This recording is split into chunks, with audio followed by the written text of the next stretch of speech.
T-minus 3, 2, 1,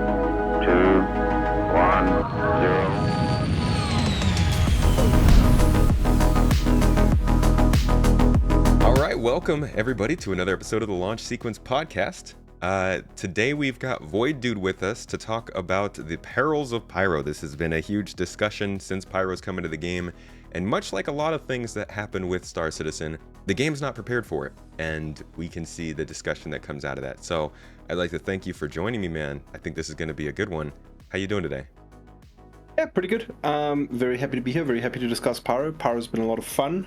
And I mean, it's such a massive milestone as well, right? It's like, it's freaking Pyro, dude. Like, wow. Yeah. Who thought we'd ever see the day?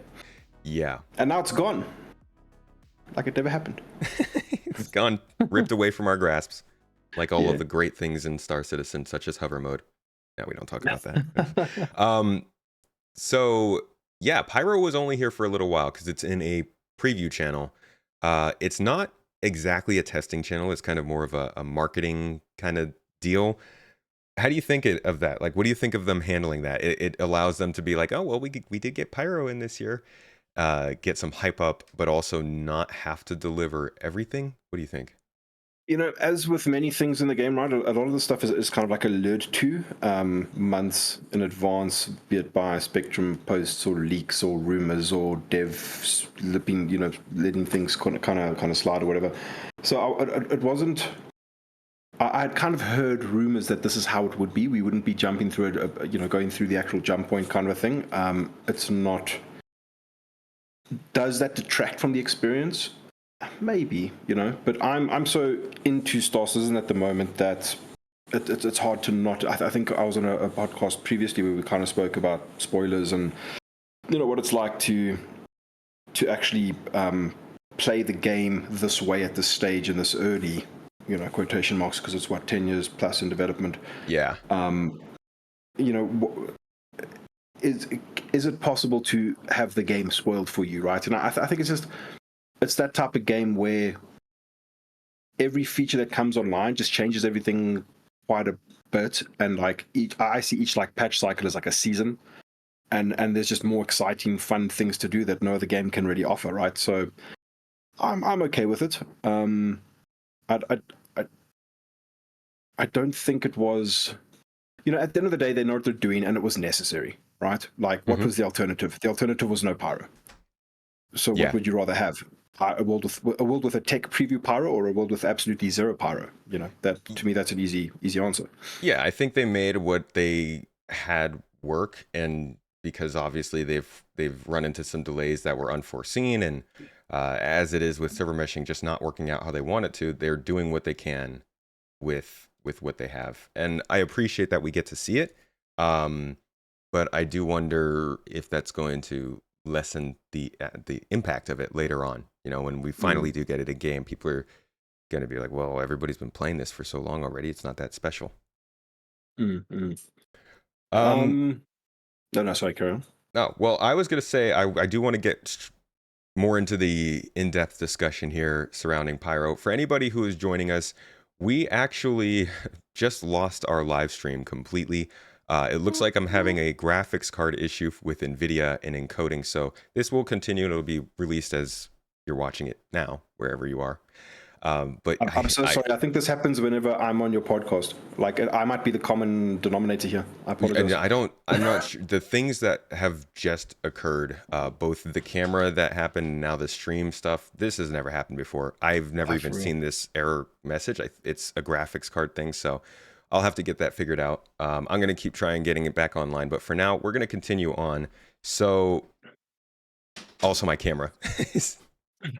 I'm sorry, guys. I swear we have great equipment, but technology just refuses to work.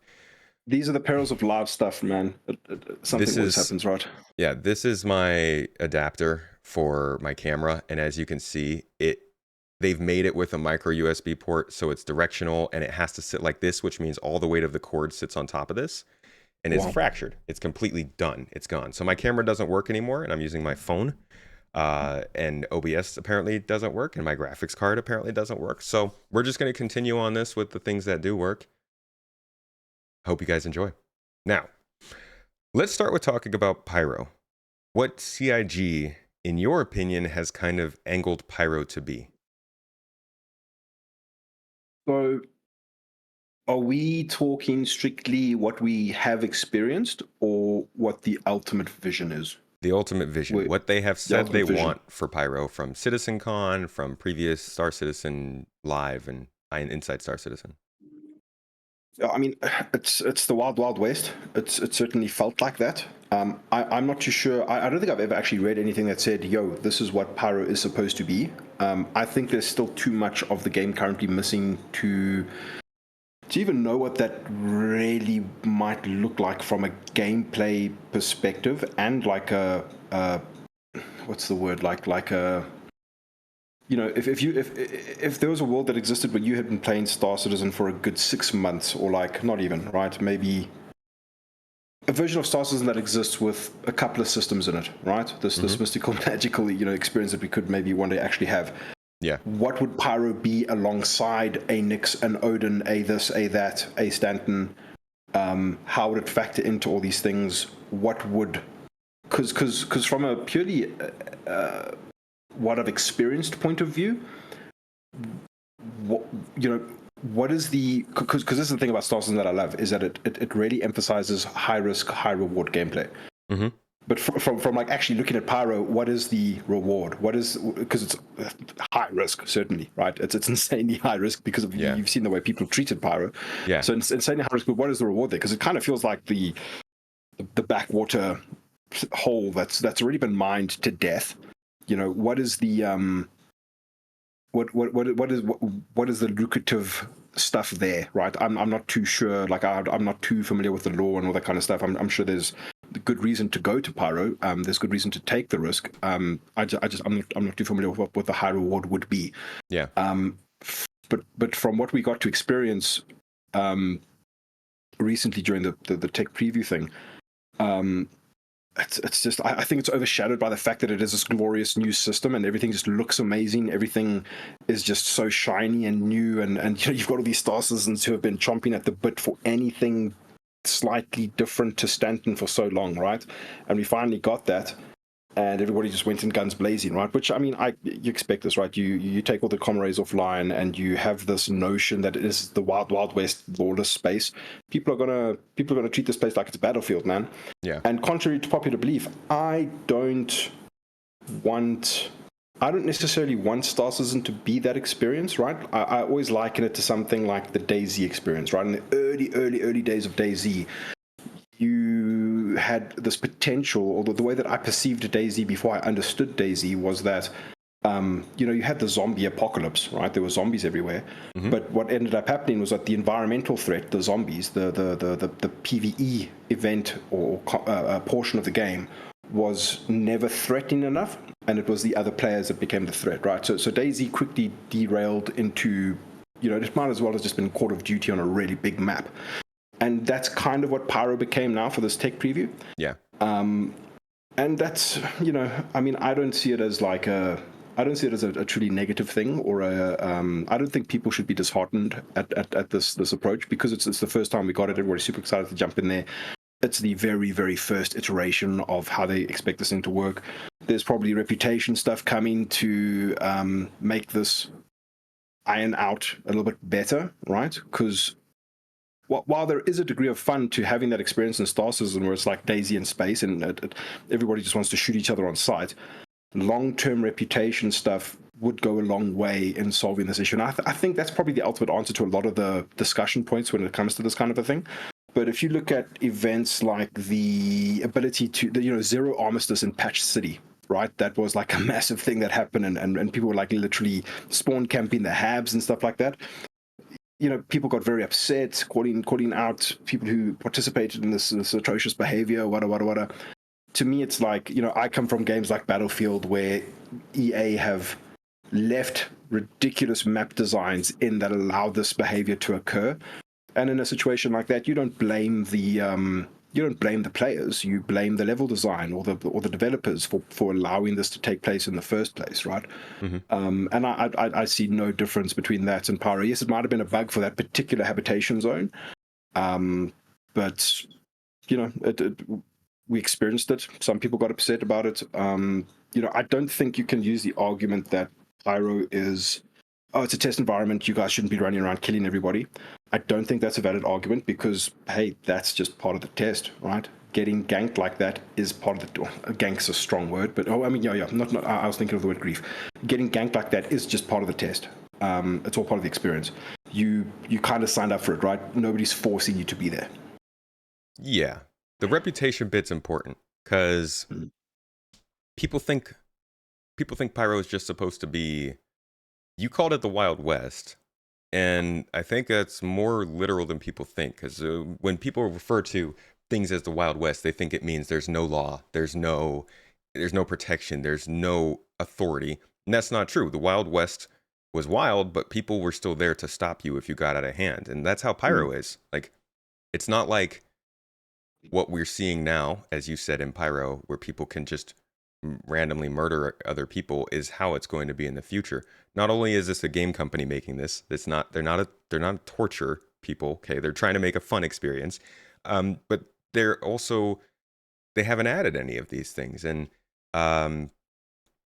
you're not going to be able to just run around and kill people because the people who are running that space station kind of don't like people just randomly getting killed, and I think that's getting missed a lot. That this isn't Pyro itself.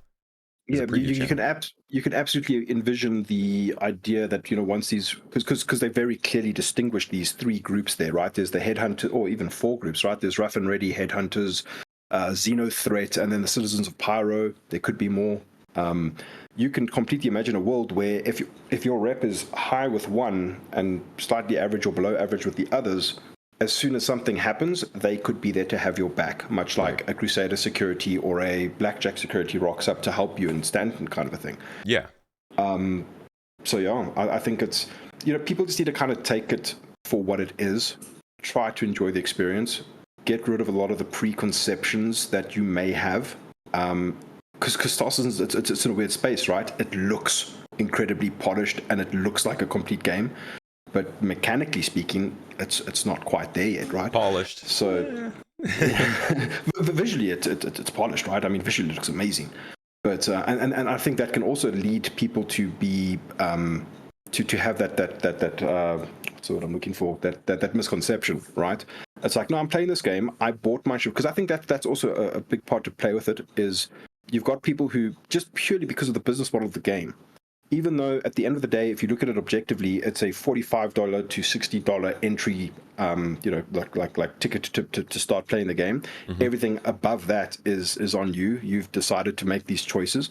Yeah. But I think a very heavy degree of, and I'm not trying to be harsh here, I think this is just the words that I'm using, is like, because you purchased the 600i for X $100 or whatever, there's a degree of entitlement that now comes with, okay, well, this is my ship. If anybody messes with me, this is, you feel, that person might feel, very negative towards any experience that is occurring against their will, right? Because they invested real money into this big, cool ship, and now it's being tampered with or utilized in a way that you don't appreciate, or non-consensual PvP or whatever it is. Yeah. Because of your original purchase and that sense of entitlement, you're now more upset than you would be if it was any other game in any other scenario.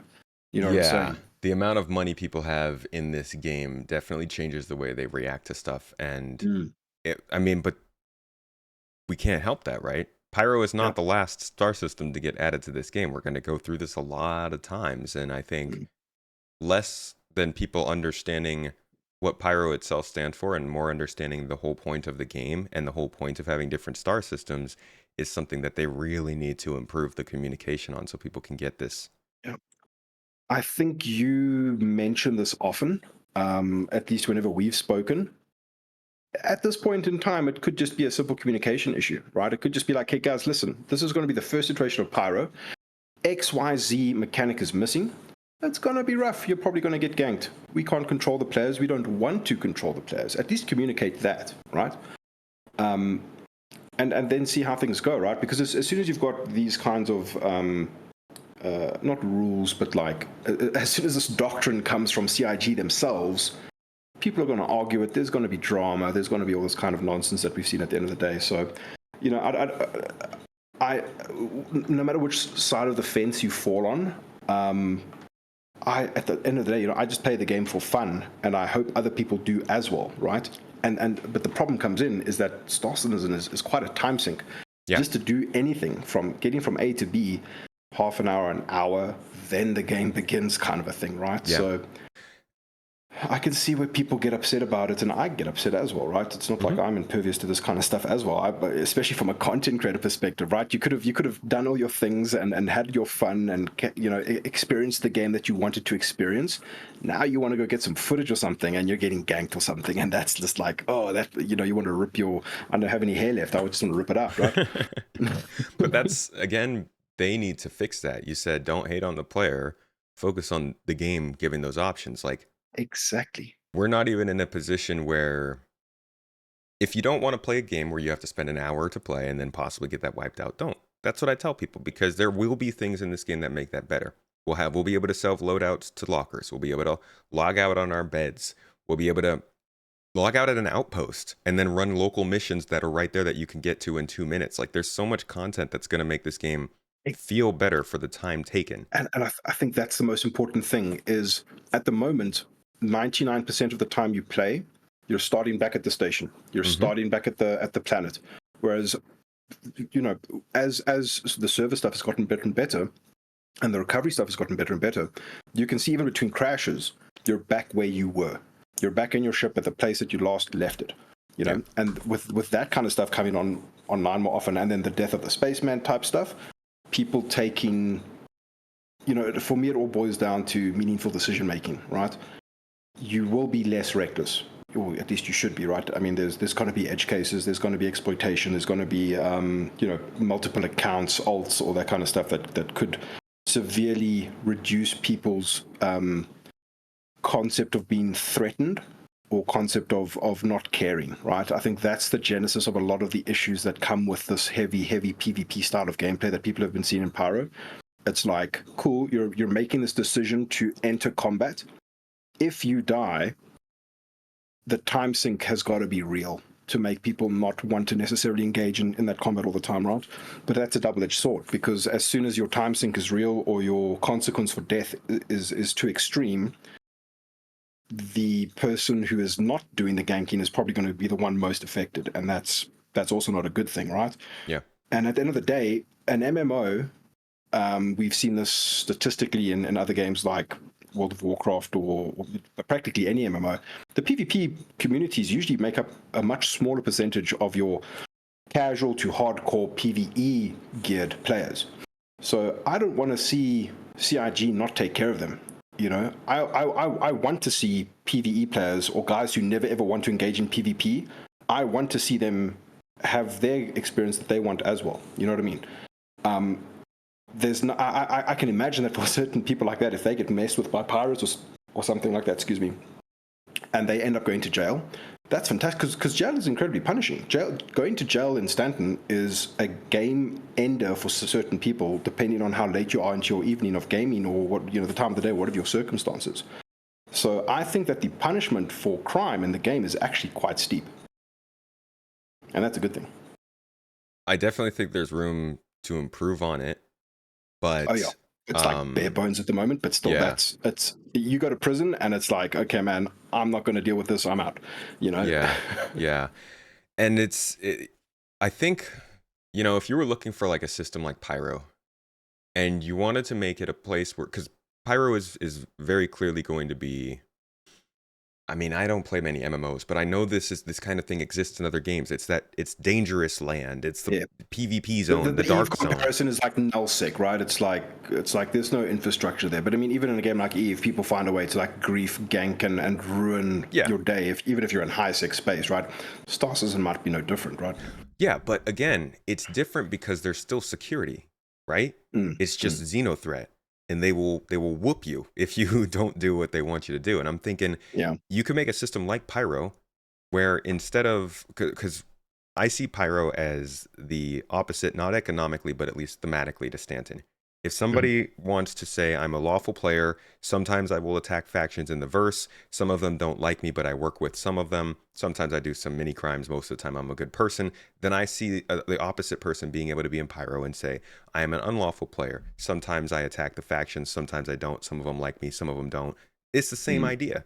It's just gangs instead of companies. So when I think of what you could do for a Pyro system that maybe didn't focus on PvP, is instead of saying those factions will be friendly with players that are unlawful, say that no matter what, the factions in the system just hate all players, right? They don't know they're players, but for whatever arbitrary reason, they hate players, and suddenly everyone who's in that system has to band together to fight NPCs. It's not perfect. And that's the thing, right? But like, that's the thing. Even if the threat is real enough, then people are forced to work together. I hope that that's a world that could, because I love that idea, right? Yeah. I love the idea of the environment or the NPCs or whatever you want to call it being threatening enough that if I come across you out in the open, I think twice. I don't see you as a target. I see you as potential aid.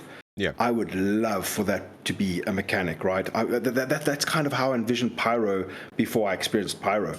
I had visions of like going to random derelict space stations and maybe having a contract, maybe having some kind of investigation thing, I don't know, some kind of mission there, potential lucrative loot or something from a ruined station that you need to now dock at, go in on board, and then running into another player there.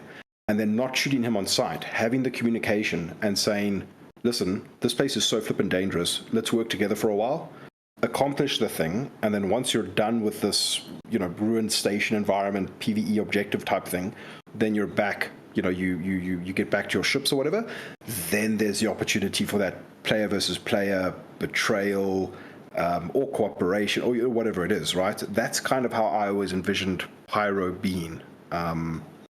It's the stations don't quite operate like that. I was kind of hoping they would. But there's still room for this kind of a thing. But at the end of the day, people are people. People on the internet are, they're playing games. Everybody's trigger happy. They just want to click the button kind of a thing. But that's also the beauty of Star Citizen. I think you've got a nice wide range of people who want to engage in various types of gameplay. And I think we're still yet to have enough of the survival-esque mechanics in place to really make these situations make more sense, right? So like from not just like a food and survival, hydration type of thing, but from a your fuel actually mattering, the environment, like the solar flares and stuff actually being so dangerous that they would cause people to seek shelter together and like help each other and stuff like that. That's kind of what I hope for. So it's the Wild West, but you've got like lots of gang warfare taking place, right? Yeah. But we'll see how it all pans out, right? Well, at the same time, that's the kind of stuff that's just not going to happen until people care. Yeah, Especially, I mean, we're talking about an alpha in live. Take it one step further and go to PTU. Take it another step further, and you're in the preview channel. Like nobody cares about anything, So exactly, even what people are doing now is not what we're going to see in the alpha version, which is not what we're going to see in 3 years' time. Yeah, and that's the big deal. There's also the fact that like Pyro's at the end of a spectrum. It's not just going to be no security and full security systems. There's like you've everything got your between. Yeah, Stanton is not the most secure system by far. Exactly. Yeah. So there'll be something like Terra or Earth or something, right? So like what else is there for people to explore? I mean, have you looked at other star systems? I guess I'm interested in hearing what your end goal is. Obviously, it could be always changing, but what do you envision yourself doing in Star Citizen? Do you play the game how you would right now? What star system do you think you'll be in? That kind of thing. Ultimate dream without, I lack the actual knowledge, right? So I've got my dream and how based on what I know of the project. They could, if I dug deep enough, there'll probably chat people who know exactly, the current documented theory that CIG would like to implement for like, certain gameplay loops and stuff like that. But my current sort of vision, or my vision for a very long time, before I actually got too deep into content creation and stuff like that, is like, have my endeavor, have my mobile base type thing, and just play Breaking Bad, man. Cook maize and survive. Like that's the dream, right? Like have maybe a couple of outposts on various stations, kind of, and that's actually the thing that I think Pyro made me realize, is that how cool would it be to just fly off into a random part of one of the planets, because it's so like there's so many fewer landing zones. It feels more desolate, and just pick a random place with, obviously you might have the scanning and detect resources and stuff like that, and then just set up a base in the middle of nowhere kind of a thing, right? This has kind of been hinted at towards the end of CitizenCon with the base building stuff. You've got your high, medium, and low sec territories, where the low sec ones will be zero attacks or whatever, but zero protection. That would be so cool. Just have multiple bases strewn throughout the systems, and they're like your safe houses, and you go then you cook your maize, and you make as much money as possible, and end up having like drug wars and stuff like that, right? That's kind of how I envision my primary gameplay loop. But definitely an endeavor must be involved there somehow. Like, I think the science, whatever gameplay will come into that, crafting some kind of illegal commodity for maximum profit would be my absolute dream end game scenario. An interstellar cartel. Exactly. Yeah, that's going to be awesome. So I got to ask then, let's say that you wanted to take that sort of gameplay into Pyro, like you said, in the low sec area. Would you be okay with some of your game days where you get on and you think you're going to be doing farming and stuff? Would you be cool with them being based around fighting off somebody who found your base and is now trying to get in? Like, you start to have to deal with other people and their combat and like the things they want instead of your gameplay. Does that start to annoy you, or are you inviting that? Like what you've just described would like that's the dream for me, right? Yeah. To not necessarily know what might happen every time you log in, what crazy epic space adventure you're going to get involved in this time, kind of a thing. But maybe not all the time. Some people seem so I've had a couple of conversations, and people seem very convinced it's like, oh, as soon as you go and deploy a base, you're going to be very detectable, you're going to be very people will find you, kind of a thing. As soon as you put certain pieces of your base down that generate certain energy signatures, then they'll be able to scan you and wada. I haven't seen this written down anywhere. Maybe it is the plan. Maybe that's how it's meant to be. I was thinking that there'd be more creative, more cool ways to discover where somebody has set up their base, right? If I intercept your ship and I've got some hacking stuff that I went out of my way to purchase, right? So like something that's difficult to come by, maybe it's reputation gated, maybe it's just random rare drop or something, a specific type of device, crypto key, whatever you want to call it, that can then pull your ships, and this is the cool, hopefully that one day we get like actual player generated data. So like player generated nav points, right? Locations that will then show you where my base is. If you manage to jack somebody's ship or hack them, get that information out of their computers, now I know where all your bases are. Right. Now, instead of just scanning for it. Yeah, exactly, right? So I don't know how far-fetched this is. I might be really high on the hopium kind of stuff, but this is kind of how we've all been led to believe that things could work if they get everything in the way that they want to get it in, right? Dynamic data or having player generated assets like that. It's feasible, right? It's not impossible, and I really hope we see that kind of stuff, right? Because I think just the depth and the potential is just so insane. It's the game that I've always wanted to play when it gets to that point, Yeah. But sorry, to answer your question, logging in and having your entire base destroyed, is that a possibility? I don't know. Are there safeguards in place for that? Does your whole base sort of become undetectable when nobody's around to be there? Like, who knows how this stuff is going to work? Would that suck if you spent months developing a place and getting it to become a highly profitable, like, primary outpost that your entire Star Citizen existence has been put into creating this location, and then one day you log in and it's gone, or it gets attacked all the time, or it gets bombed by an A2 and they wipe you out? Like, I honestly don't know. It sounds cool. That to me sounds like a money sink, right? You build up and it gets destroyed. You find somewhere else. You build up and it gets destroyed, and you're just like this nomadic person trying to build their base all over the universe, right? Sounds horrible to some people. It sounds horrible, but maybe that's the end game. Maybe that's the money sink, right? Who knows? I honestly don't know, but it sounds glorious, right? That type of player-on-player generated content. Every scenario is different, because that's actually the thing that gets me so excited. If you look at Pyro, just the like, not even Pyro, if you just look at Stanton tomorrow, the amount of distinct locations and cool backdrops and environments that there are to have any type of content that has been so underutilized at the moment. It's so exciting, right? I mean, there's just so much that they could be doing. That's what I love most about Pyro is and that's what I think the most impressive panel to me on the second watch was actually the living on the frontier, whatever they called it, panel, because they showed us the cities, the outposts, the space stations, and then they showed us the archetypes and the thematic differences that you can have for each one. And then you factor in the different factions that can be there, how those different factions can interact, the fact that they're going to bring in engineering. And these locations are just massive, massive sinks for time for us, for content and localized missions they're talking about. So I'm with you right there. Looking at what they've been able to develop just for this preview channel has been very encouraging when considering how much variety we're going to have in our gameplay experiences later. And for me, Pyro acted as a proof of concept. Because I don't know if we mentioned this on the last podcast or who I was speaking to, but seeing the detail and the way that something like Ruin Station, or not Ruin Station, but most of the large stations, just the way that they are rendered and the way that they appear in game is, to me, it's insane. I've never seen environments like that are fully realized that you can explore all over the place with. Seeing that makes me realize that just about anything is possible.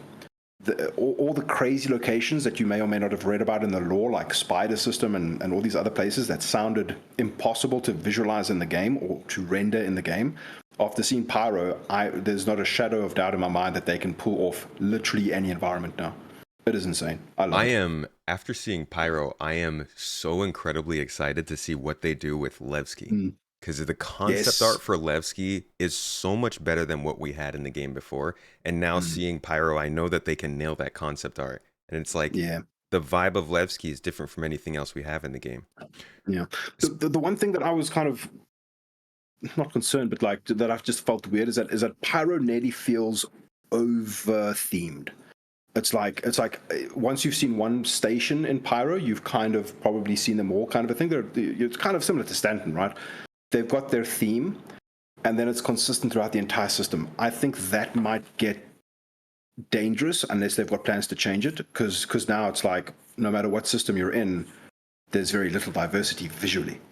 Aside from planets and stuff, I'm talking about the man-made stuff that we've seen so far, right? If you've been to one outpost on Pyro, you've technically experienced them all. There's very different. Maybe it makes sense that. See, but this is the thing, right? From a lore perspective, it does kind of make sense because it's one conglomerate, pyrotechnic amalgamation or something that came into strip mine the crap out of Pyro.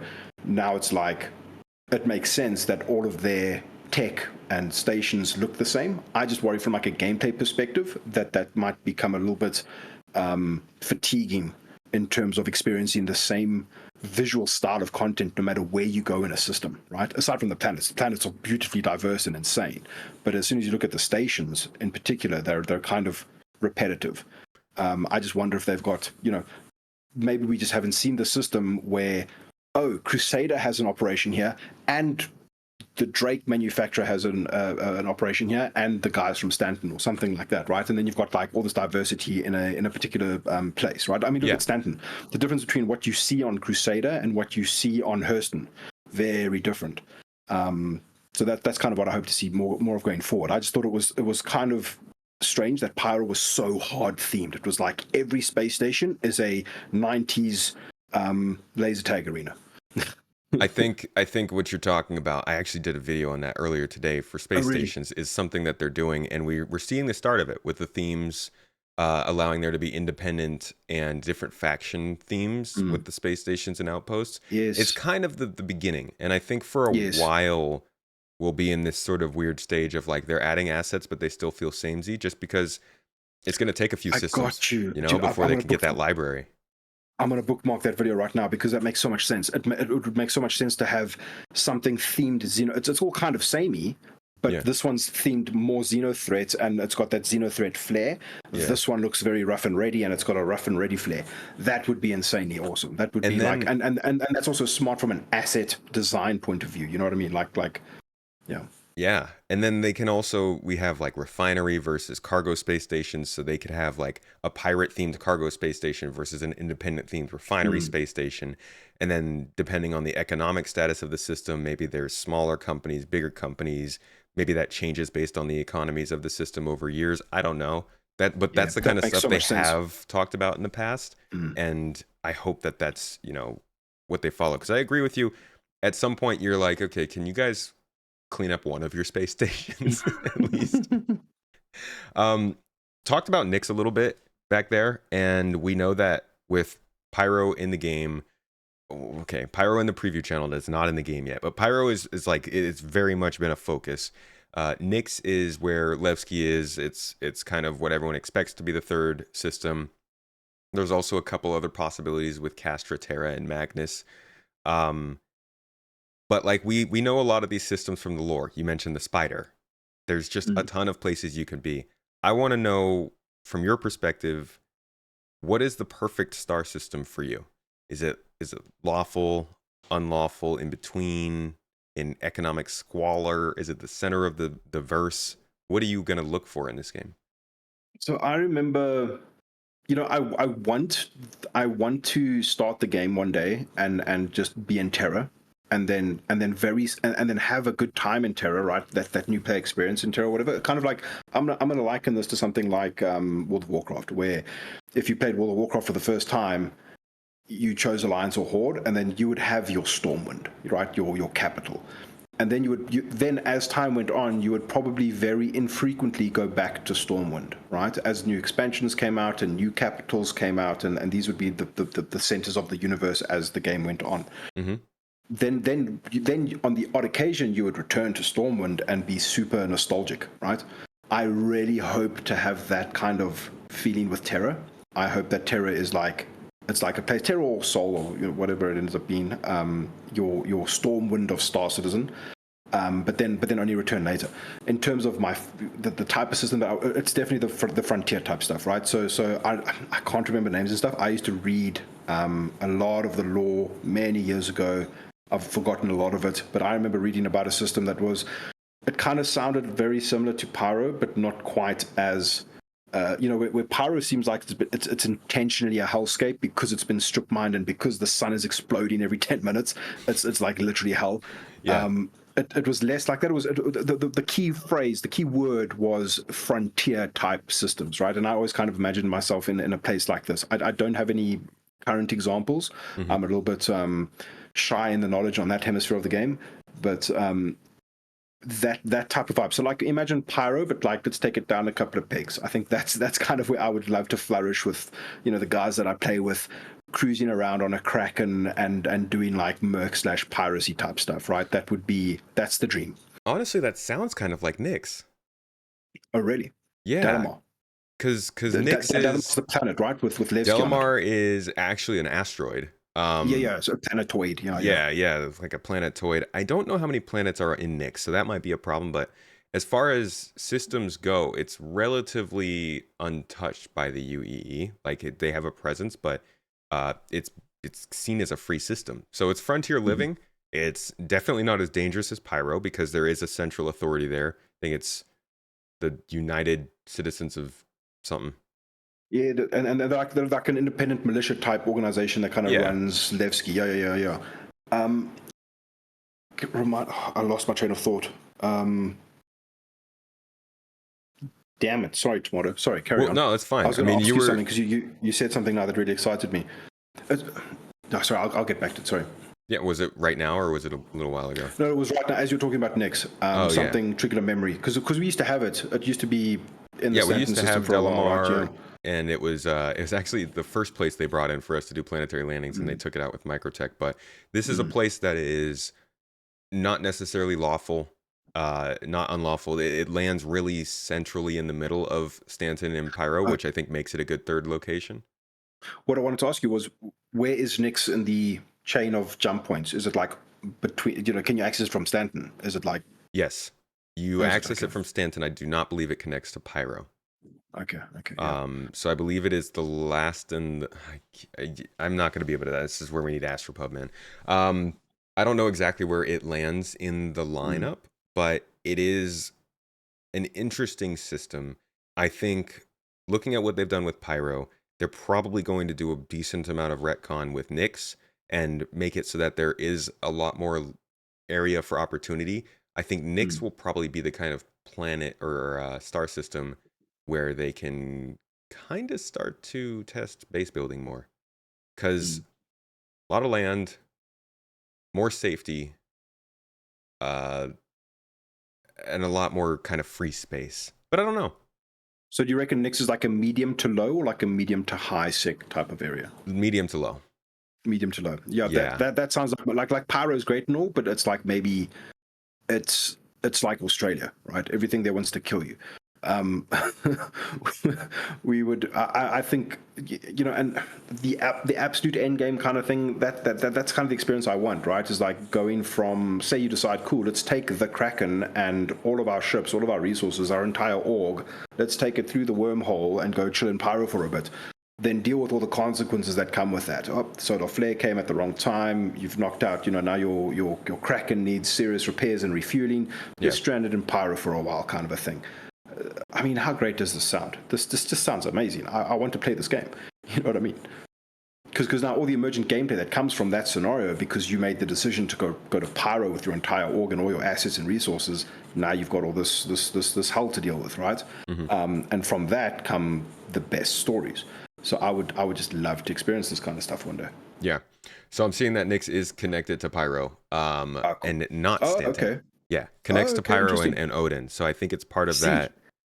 So you want to go to the place that you love, but you got to go through Pyro first, and that's where they get you. Yeah, that's where they get you. That's a big part of Pyro. Is I think it has like 6 jump gates or something like that. There's a lot of traffic that needs to go through there, and when people ask why would there, like, what other things can we have in that system, honestly I wouldn't be surprised to see like a bearing or a Shubin underground facility distribution center in Pyro with high security that they use as sort of a stop-off location to go to all these other locations. And that could always be a big part of how they change Pyro and make it a little bit more stable and give lawful players more to do. These aren't set in stone.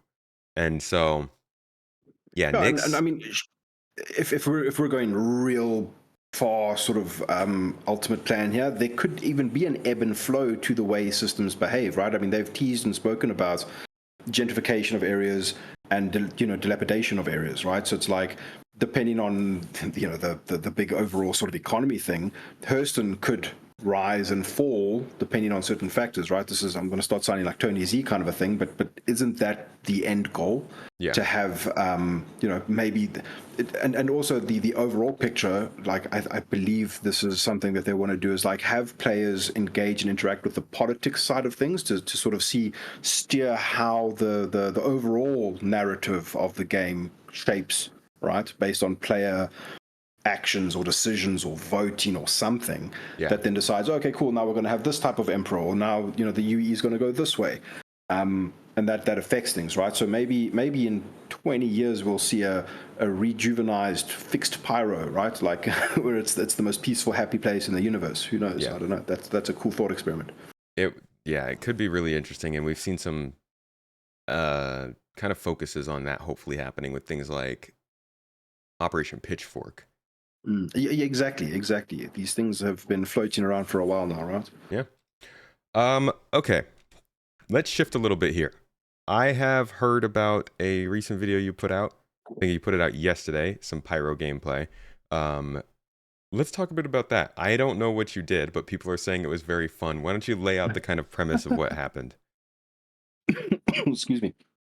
So basically I went to Pyro because all these PvE players have been going there, and I don't know what the PvE contracts are like.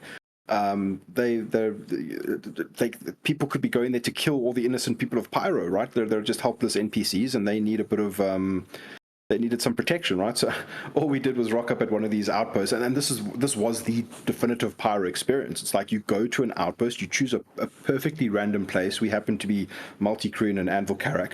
I made a little bit of a joke about being the last railgunner, kind of like a VoiDude, like a Last Airbender kind of a reference. And because nobody else in the org had a railgun, although the 2 other guys that I was playing with didn't have railguns. And it was just like non-stop. One ship after another just kept on coming, and like attacking and fighting and stuff like that. There was a Corsair, and it just ended up being this whole experience. And we basically survived each encounter one by one. And it's not like, this wasn't a showcase, or it wasn't like we were going around causing trouble. We were just there, and ships rocked up and attacked us. Yeah. Sometimes we shot first, sometimes they shot first. It was kind of how I think how CIG expected Pyro to behave. Yeah. At least right now. And it was just, and we were all on foot, right? So we got dropped off. We left a Carrick a couple of kilometers, like 50 kilometers out. We came in on a Pisces rescue. Everything got destroyed. One by one, ships came in. They started attacking things. There was a naked guy on the ground who took me out. Like, it was, God, it was insane. It was just nonstop. It was nonstop. By the end of it, we were all crippled. We had tier 1 and tier 2 leg injuries. We couldn't walk. We couldn't even get up the stairs of the 400i that happened to still be intact after all the carnage. That we eventually used to try and escape, right? I won't spoil it. Who knows if we made it or not. But it was so much fun. It was the perfect. Now, the only thing that I look at this and be like, well, yes, the gameplay experience was fantastic. It was very combat oriented, etc., etc. But all this stuff has been possible for a while, even in Stanton. It's just that it's harder to come by. I think this happened because Pyro is such a hotspot, and as soon as anybody goes to a certain location, they're just ready to fight. What this lacked was some kind of overall goal. There were no resources we were fighting over. There was no data. There was no substance to what was taking place. And this has been the problem with Star Citizen for a very long time, right? And unless an event like Jumptown is running, there's not much to be the cause of all this drama. And I would just love to see more of that, right? If these guys were all coming in for a certain reason, if something happened, if a beacon triggered, I don't know what it is. If something happened to be some kind of event that brings players together, not every player from around the system, but just enough players to be like, there's a crazy distress beacon going off, and everybody within, say, a couple 100,000 kilometers is picking up this distress signal. Have that be the thing that brings people together. I don't know, give us that Star Trek moment. You're busy flying around, you're doing your own thing, and then you get this beacon that, maybe tens of players are alerted to. This is the kind of thing that I would love to start seeing. So you're talking less about something that's emergent and always there, and more like a mission or something that spawns in and triggers for people. So kind of had this discussion, I think it was on your podcast with Ollie, and I was very excited. I am very excited about the more emergent the better type of stuff, because very finite, very curated, very crafted content like Siege of Orison, it's fun once or twice. But how do you keep it fresh and interesting? That's a lot of effort that goes into creating a big scripted sequence of events that only has one or two outcomes. You win or you lose, or you win really well, degrees of winning versus, losing fine, absolutely. So, I think Star Citizen, and this is the thing, I've always agreed with the design decisions they make in the game. Having a healthy balance of both of these types of contents would be the best, right? But for me, nothing beats, cool, I'm going to log into Star Citizen, I'm going to get into my ship, I'm going to go over here, oh no, I got hit by a solar flare and I've run out of fuel. Cool, let's deploy a beacon. I get picked up, but these guys are crazy pirates, and they abduct me and they knock me out, steal all my gear, but they don't kill me. They leave me on Pyro 3. Now I've got to survive that. I've got to trek to the nearest town, and that type of stuff, right? This is not something that any developer could craft. This is just that putting enough of the foundational building blocks in place so that you can have that experience, and you never know, based on your decisions, what might happen. That's what excites me. I feel like that's how the game should work, but it's hard. I want to make a video about it. It's hard because I know people don't want that, right? You want to have a game where somebody can do cargo hauling missions and just be a trucker that does jobs 7 times a week, and 6 out of those 7 times it's completely smooth. But that 7th time they get a distress call, they end up in a derelict ship, they find this crazy this data point that they then follow and fight through a cave and get a stash of loot. And it's like, I want that to be the reality of the game, but I don't want people to be forced to do that if they just want to be flying their truck. So the implementation has to be so distinct. And I think it's kind of getting there, right? If I could log in every day and do the same thing every single day and make no silly decisions. to put me in ridiculous situations, right? But that's just not how I play the game. I play the game and I go in and I just see what happens, kind of a thing. I'm always pushing for what actually drives me the most of the time, unironically, is profit, right? If there is no better feeling in the world than a live server wipe on the live servers, logging in and going, okay, we got to make some money. Like, what are we going to do? What are we going to get up to tonight, brain? And then, we go and pinky our way through the thing and end up on crazy space adventures. To me, that is the most fun thing that no other game can do for me. But I agree with you. They need to have the systems in place where if the cargo trucker just wants to run his space truck and do his space cargo thing every day for a month without change, he should be able to do that. But he's got to, he has the conscious decision making then to say, cool, I'm going to avoid pyro and I'm going to do this really long jump that's going to make my profit margins a lot slimmer, but I'll be safer. Yeah. Almost to a point where I'm guaranteed to be 100% safe, right? Yeah. And these are the choices this is what Star Citizen's all based around, is trying to force people to make choices and pay for the consequences of those choices. And that's what I love. That's what I love. Yeah. So let's talk about that gameplay in particular then, the stuff that thrives in Pyro, and after that, honestly, I want to talk about kind of how it thrives or could thrive in Stanton as well. But when we talk about piracy gameplay, a lot of people just think about killing, but there's more to it than that. What, in your opinion, is this sort of piracy, or as CIG seems to be calling it, outlaw sort of side of Star Citizen? It feels almost like an entirely different side of the game for them. What defines it for you? I feel that, the way that we currently play the game, me and It's Not Fair and a couple of other guys, Nervid, etc., we typically, and it's hard because the game is always in such various fluctuating states that it's hard to be consistent. But our overall goal and the way that we really enjoy playing the game is to not be murder hobos. We don't want to be murder hobos, contrary to previous VoiDude vids. In a perfect world, we would want to be the guys who provide options to the guys that we unfortunately would tackle and secure their cargo and stuff like that. We would not want to kill anybody. We would not even want to take all their cargo. We would want to negotiate for like 50% or however it is. And I mean, this is now harkening to Mongrel Squad and the other pirate orgs out there, how they operate and stuff like that. I would like to see a game that is not a kill on sight Call of Duty clone in space, right? Yeah. I would absolutely love to live in a world one day where we have reputations, right? But not just people know you, right? They see your ship, they see your ship's name, your org is busy flying this Idris around, and when people see you, they go, oh my goodness, that's the dude who was in that battle last week, and they wiped out the entire org of these guys, and that they all died so many times that they actually had to restart their characters, right? They're all inherited characters now, like Death of a Spaceman took place. I want that type of reputation to be in the game, right? If you're out for blood and you're doing the military type stuff and you're pushing your PvP skills to the limit and you're dogfighting and you're on the bleeding edge of that kind of stuff, there should be a place for you to experience that and enjoy that. The only reason why, it's like this new player experience gets put into the game and then people are getting ganked above Hurston, right? It's like they've created their own recipe for disaster in a way, right? So, create safe spaces, create these things. I've waffled on for so long, I've forgotten your original question. I'm sorry.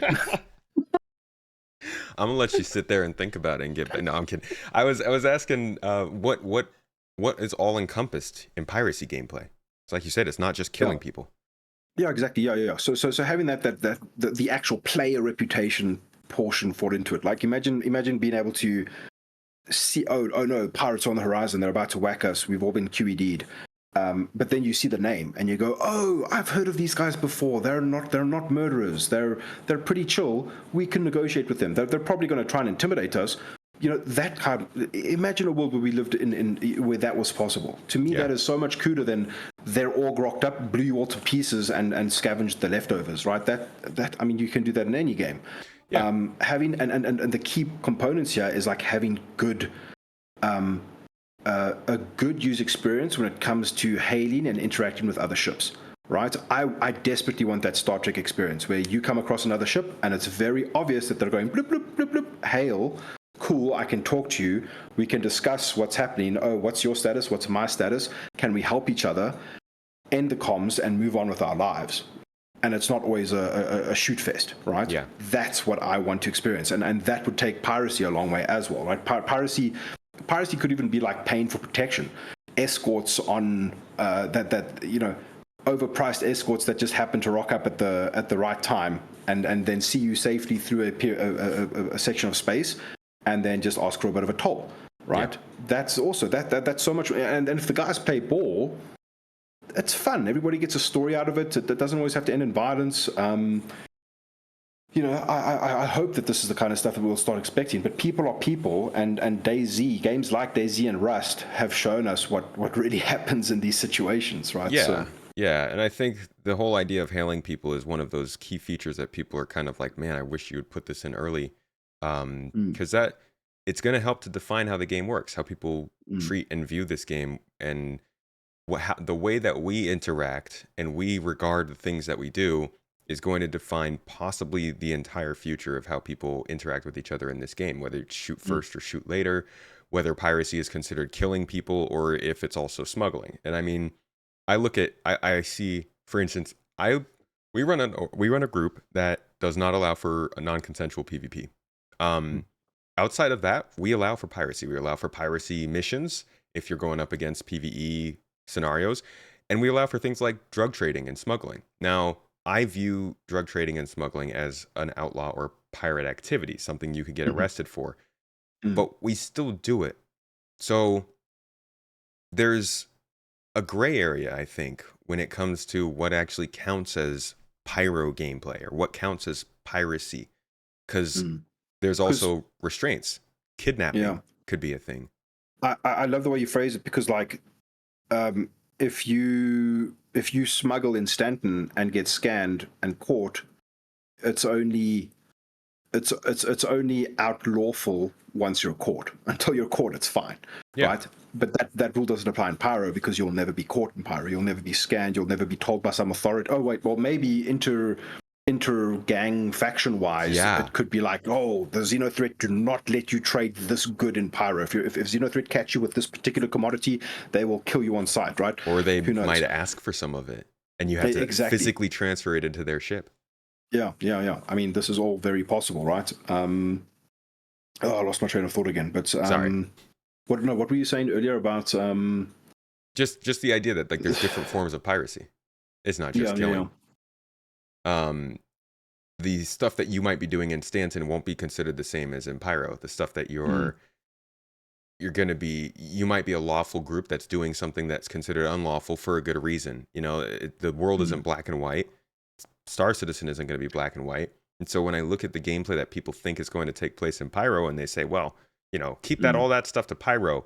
When they say all that stuff, a lot of times they're just talking about killing people.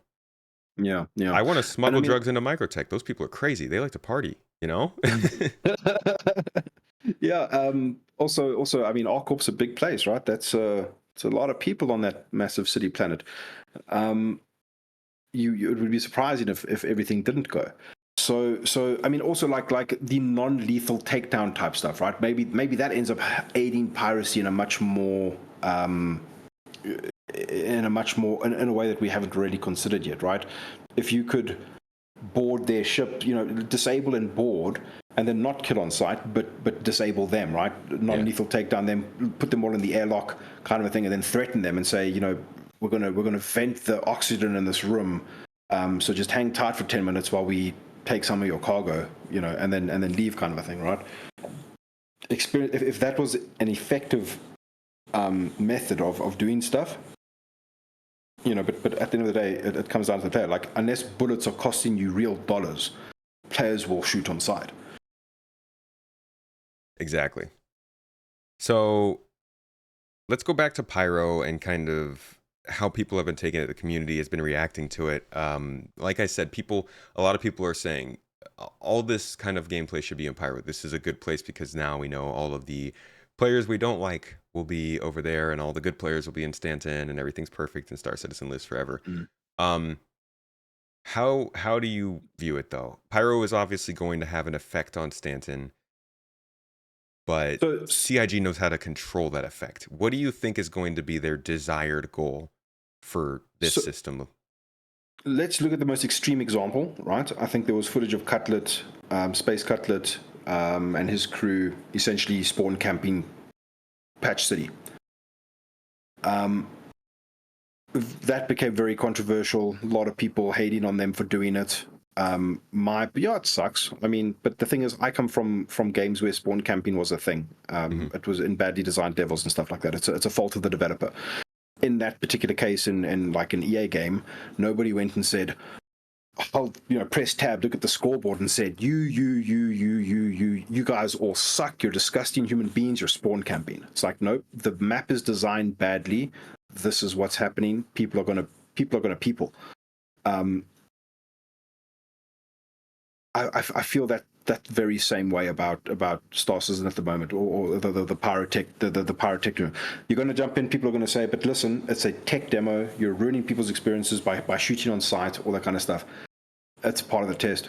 You didn't.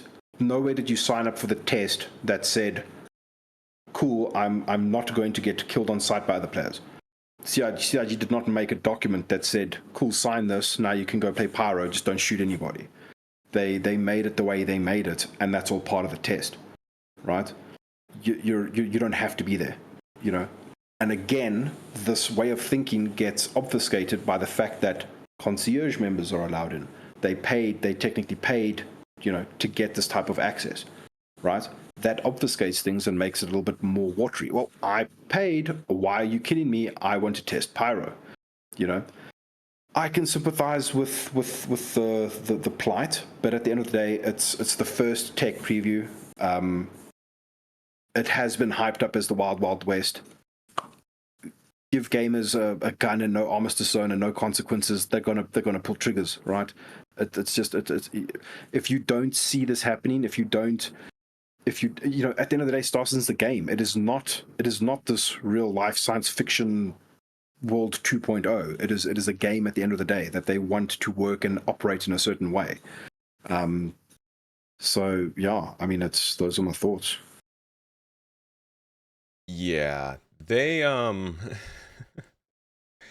it is, I think, weird to want to kick people out for those things. I mean, I understand that people are frustrated getting into this thing that we've been waiting so long for finally, and then like getting your time ruined. I didn't get to get this impacted my job. I don't get to film certain things because I got killed in Pyro. That's how it is, Exactly. I always imagined that. I can relate with that. I can relate with you 100% on that. But this is the thing. If I was on the receiving end of Cutlet ganking people in Patch City, I would try once or twice to get past them. I'd probably end up failing and getting murdered by them 2 or 3 or 4 times. Then I would press escape, I would server hop, or I would go and recopy the account and change my starting location. Yeah, just server hop. It's simple. Nobody is forcing you to be there. At the same time, it's also the preview channel. It's not live, it's not PTU, it's not ePTU. This is something brand new that they just started, and it's going to have its problems. 100%. I'm convinced. I mean, CIG are smart, right? We could live in a world where it's possible that the code slipped through and they didn't realize that there was no armistice around Patch City. It could have been a bug. I don't know what the official statement has been on the situation, but I wouldn't be surprised. My tinfoil hat theory is that they did that as an experiment. They wanted to see what would happen if we, just how bad it would be if they took the armistice zone away and they just quietly let it go through. I didn't expect armistice zones in Pyro, to be honest. Now, I did kind of expect that the reputation would be there to catch that, and that's probably why they've done armistice zones, but I don't expect them to be there. And I think the idea of Stanton being affected by Pyro is important. People think that Pyro is just Star Citizen 2.0, and it's not. The things that we're getting in Pyro, the better locations, the factions, the reputation, the AI, all that stuff will be in Stanton. You don't have to go to Pyro to play it. By the time Pyro is live, they'll be in Stanton. Exactly. It's just another rung on the ladder, right? It's just another. It's not like it's the evolution to that. That's not where Star Citizen is going. it's just another piece of this very, very big puzzle, right? Yeah. And to that point, you don't have to go to Pyro to play it. I do think everyone should get the opportunity to. And we personally in our org, we're going to be putting together tons and tons of expeditions to make sure people get the chance to go into the system and do what they want. How cool is that? How cool is it that that is a thing, right? Yeah. Because now Pyro's got this reputation from the tech preview channel. It's a war zone. It's if you're a casual player who doesn't want to engage in PvP, it's gonna suck. But here's Space Tomato and his org. They're literally organizing. I think that is the coolest thing ever. Yeah. To me, that's amazing. That is so and people cool. will be doing a lot of that. And at the end of the day, go ahead. I know. I was going to say, how do you weed out the guys who join and then start railgunning the inside of the ship or something? Yeah, we get them. But at the end of the day, this isn't going to wipe out piracy from Stanton either. That was my point. This is not Star Citizen 2.0. Everything is not just going to move over to Pyro. We're still going to have criminals in Stanton. There's still going to be plenty of people doing crimes, whether it's killing or smuggling or turning off comma rays or what have you. The difference is going to be that they're going to be higher skilled, right? Because now all of the criminals that don't want to constantly get chased and bounty hunted can stay in Pyro. All of the people who know that they can stand that stuff and they can last will be staying in Stanton. I feel like it's going to change the balance of how the game works in Stanton as well. Yeah, 100%. I mean, it's like, I don't know, lore-wise, I think Jumptown is pretty much solidified within Stanton, right? Stanton is absolutely. It's kind of weird. I can never wrap my head around Stanton. There's a planet in Stanton that is Coruscant, that is an entire city. The population of ArcCorp must be insane. Yeah. The amount of traffic and trade and just general stuff that is going on in Stanton, if it was like real, it's mind-boggling, it's right? insane, yeah. So like Jumptown takes place in Stanton. It's not a perfect system, right? There's a lot of dodgy stuff taking place there. Yeah. And I think that's fine, right? It's, to me, is Stanton more like medium to high sec, or is it like a medium sec? Do you know? Medium to high, because you do have the UEE there. Yeah, there's an advocacy office, and even though it's not like it's strictly a UEE controlled territory, right? It's like they sold it off to all the it's corps, it's in their space. They have authority there still. Yeah. Okay. So yeah, I mean, it's as you know, the gameplay mechanic to disable comrades and stuff still exists. You've got these dodgy, no questions asked cell zones like Brios and the other drug labs. So yeah, I mean, and the thing is, as the PTU, right, the latest patch that has just dropped, they've nerfed salvage to the absolute ground. So piracy is back on the menu. People are going to get more pirated than they have before, because the previous patch was like a money. It was free money, right? You did 1 or 2 salvage missions and you were set for life. So nobody was trading anymore, so nobody was doing piracy. Yeah. If there is a wipe, I don't know if there is going to be a wipe, but if there's a wipe, piracy's back on the menu. Everybody's going to be sort of more active again. Hopefully guys will be trading. I just want to see a healthy ecosystem, right? Yeah. Well, that's Stanton. That's why they started with it. 4 planets, a bunch of moons. It is the most commercially active system in the entire space of humanity. So like economy-wise, they could do a lot of testing, and it's connected to Terra. It's like there's a reason they chose the Stanton system, and we still haven't seen all of it. And I think what we see now with Pyro coming into the game is going to bring that back into focus again. This is why Stanton is here. Look at how much a piracy hotspot connected to this economic powerhouse changes and catalyzes the amount of stuff that you can do in the game. Missions and factions and all that kind of stuff. I think it's going to get a lot more exciting over the next few years. Yeah, no, 100%, dude. I'm so hyped for just, having tasted Pyro now. It's things feel like, I don't know how you obviously you attended CitizenCon in person. I've actually been meaning to ask you about your experiences there, but it definitely feels like we've had this turning point, right? And it's like things are going to be different this time, So I'm on an all-time elated hype train, right? I think there are reasons to believe that things will be different this time. It's obviously still time for cautious optimism, but things are pointing towards much better stuff than previously. Cautiously optimistic is you took the words out of my mouth. I say that often, 100%. It's a good way to go. Yeah. How do you feel about Pyro overall? I loved it, man. From having played the game since literally the Hangar module days, to go and finally experience a new system. It's beautiful. I cannot get over how cool the landscapes, and I mean, you can hear me gushing in a couple of my videos, like just completely fanboying out over how epic the locations are and stuff like that. So mind's blown, loved every bit of it. Cannot wait to go there in a wormhole, in a jump point. I think it's an over, and this is like what it's. There's still a couple of planets that we haven't even been able to go to because it was kind of restricted. Overall, I think it's amazing, right?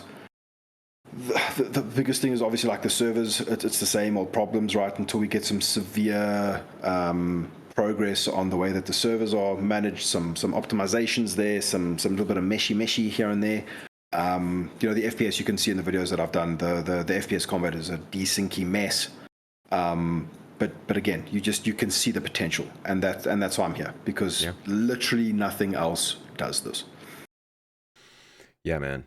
From what I've seen of Pyro, dude, this, you said it was a little bit samey, but but that's literally just the stations, right? It's literally just the stations. The stations, the way that they're themed is just a little bit samey. Okay, yeah. That's all. But the planets, dude. Oh. Yeah, the size of the outposts, like the missions that we run as a group, and being able to run through them, and everybody in the squad is getting like 5 or 6 kills. It's taken us 5 minutes to get through a whole town because you're clearing separate buildings, you're taking walkways, you're going around hillsides. Like, there's so much variety to it. It feels like I'm running through a single player level in Resistance Fall of Man, which I don't know why I picked that, but it was an FPS I loved on Sony's PlayStation 3, and it feels like I'm running through an actual mission with people in a co-op mission, and like I don't feel like I'm going into a bunker to just shoot a bunch of targets that I've shot at before. It feels like an engagement. And that's actually something that I'm really hoping for, is like with more stable servers and the AI becoming slightly more deadly.